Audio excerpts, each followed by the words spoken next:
Selamat pagi anak-anak.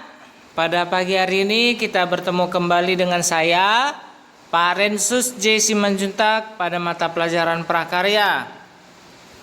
Materi kita pada pagi hari ini yaitu proses produksi kerajinan bahan lunak. Masih ingat materi kita sebelumnya, nak? Apa judul materi kita pada pertemuan sebelum ini? Ya, terima kasih buat anak kami yang telah menjawab. Materi kita pada pertemuan sebelumnya adalah jenis dan karakteristik kerajinan bahan lunak.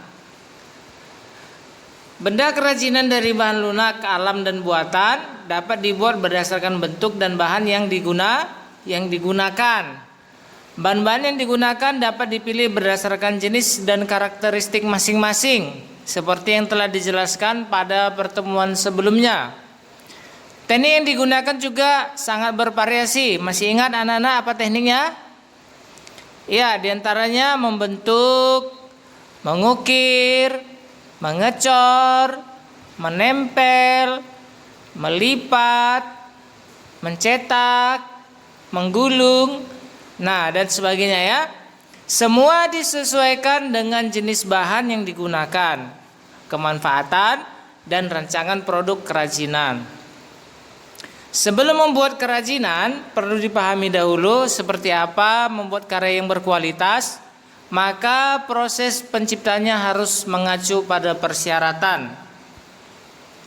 Syarat-syarat perancangan benda kerajinan sebagai berikut. Yang pertama, kegunaan atau utility. Benda kerajinan harus mengutamakan nilai praktis, yaitu dapat digunakan sesuai dengan fungsi dan kebutuhan. Contohnya mangkuk untuk wadah sayur. Jadi kita menciptakan karya atau kerajinan itu sesuai fungsi dan kebutuhannya. Yang kedua, kenyamanan atau comfortable. Benda kerajinan harus menyenangkan dan memberi kenyamanan bagi pemakainya. Contohnya cangkir didesain dengan ada pegangannya. Nah, kalau kita bayangkan dulu cangkir tanpa pegangan, kita bayangkan dulu ya. Kita akan lebih praktis atau lebih nyaman membawa cangkir kalau ada pegangannya dibandingkan yang tidak ada pegangannya. Apalagi kalau berisi air panas, maka kita lebih nyaman memegang dengan ada pegangannya. Jadi syarat yang kedua harusnya nyaman. Yang ketiga, keluasan atau flexibility. Benda kerajinan harus memiliki keserasian antara bentuk dan wujud benda sesuai dengan nilai gunanya. Jadi katanya bentuk dan wujud benda sesuai dengan nilai gunanya. Contohnya sepatu sesuai dengan anatomi dan ukuran kaki. Nah, ini ya bentuk kerajinan. Ini biasanya kalau kerajinan untuk buat sepatu ini dari apa biasa? Dari kulit ya. Yang keempat, keamanan atau safety. Benda kerajinan tidak boleh membahayakan pemakainya. Nah, contohnya piring dari serat kelapa harus mempertimbangkan komposisi zat pelapis atau pewarna yang dipakai tidak berbahaya jika digunakan sebagai wadah makanan. Jadi kita harus perhatikan zatnya atau apa-apa saja bahannya. Jangan pula nanti ketika kita pakai untuk makan kita jadi keracunan ya. Ya, kita harus mempertimbangkan dari keamanannya. Jangan asal buat dari bahan ini ternyata beracun. Yang kelima, keindahan atau estetik. Benda yang indah mempunyai daya tarik lebih dibanding benda yang biasa-biasa saja. Keindahan sebuah benda dapat dilihat dari beberapa hal, diantaranya bentuk, hiasan atau ornamen, dan bahan bakunya. Contoh kalau dia dari bentuk, orang sekarang ini membuat wadah piring itu bentuknya seperti daun pisang. Ya, banyak dijual itu. Kalau wadah yang bentuknya seperti dedaunan ya.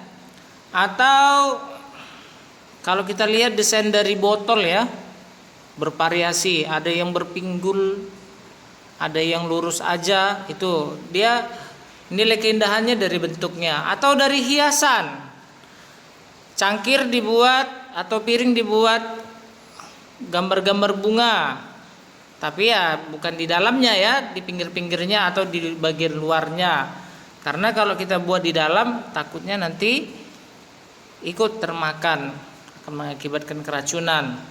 Atau dari bahan bakunya, apa contohnya kita buat cangkir itu dari, apakah dari gelas, apakah dari keramik, itu ya. Jadi keindahan itu dari bahan bakunya. Nah, inilah dia 5 syarat yang kita bahas dalam perancangan kerajinan.